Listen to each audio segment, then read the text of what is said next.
a credit of $2,000 towards Iowa books. She was thrilled, I was thrilled. Man. And Grinnell got their books. That's their great. Iowa history. Wow, that is awesome, man. And totally cool. I ended up doing that stuff with a lot of different fields. I got the Union Pacific headquarters is in Omaha. And I was always buying Union Pacific history stuff. Oh yeah, that stuff is big, man. Oh God, there's a lot of train buffs out there. Well, but not just train buffs. Yeah. There was a history written of the Union Pacific coal mines. Oh. And the strikes and all the strike breaking. And Union Pacific didn't exactly suppress it, but what they did was to limit the publication and buy up all the copies they could. I see. And so it became a rare book. And of course they destroyed them all. The ones that they collected. Yeah. And so I eventually found 5 copies of that book and sold it all over. Man. The other thing, which really, my favorite coup was Czech publishing. In Omaha, there's a huge Czech community. Right. There's a big one in Cedar Rapids. You probably know that, right?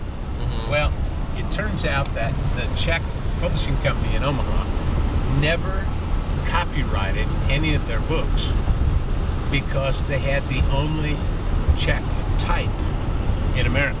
Oh my God. So from 1874 till 1940, they printed all the books in Czech for the entire U.S. Oh man. So the history of Czechs in Texas was printed in Omaha. Sure. Because Makes they had sense. the Czech type. They had the monopoly. Right. And along with that, they had textbooks that were printed in Czech. They had everything printed in Czech, cookbooks. And then they also had the English books on Czechs. Oh wow.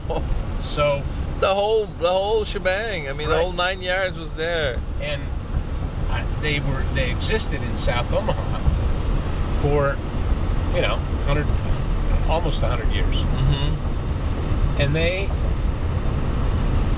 the guy calls me up and says, "Hey, I have all these books here, and we've shut the press down.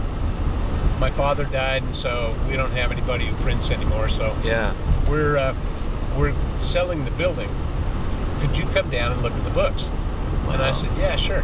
So I get down there, and the guy said, "Look, honestly," he said, "we have to have this cleaned out by Monday." This is on a Thursday. And he said, "Do you want the books?" And I said, "Oh, I think so." Why? Yeah. He said, "Take them." Oh my gosh, just take them. And I said, no, I can't do that. I have to give you something for them. He said, "Really?" He said, "I've had 3 people here, and one guy told me that I had to pay him $1,000 to get them cleaned out." Oh, really? Oh, and my he said, "There's a lot of books, and a lot of copies of each book." And he said, the other guy wouldn't make an offer. And I said, "Well, look, I'll give you $1,000. And he said, "Really?" He said, "Look, I'll tell you what." He said, "I'll get my kids down here, and we'll help you pack everything up and load it up for you." All right. So I put it in the storage unit. This was a lot of books. This is a lot of books. And it turns out that there were 700 different books that they had printed during that time. And they had at least 3 copies of every one of those So books. this was like their own little collection of things they saved to... It was their archive. Yeah, their archive, yeah. And so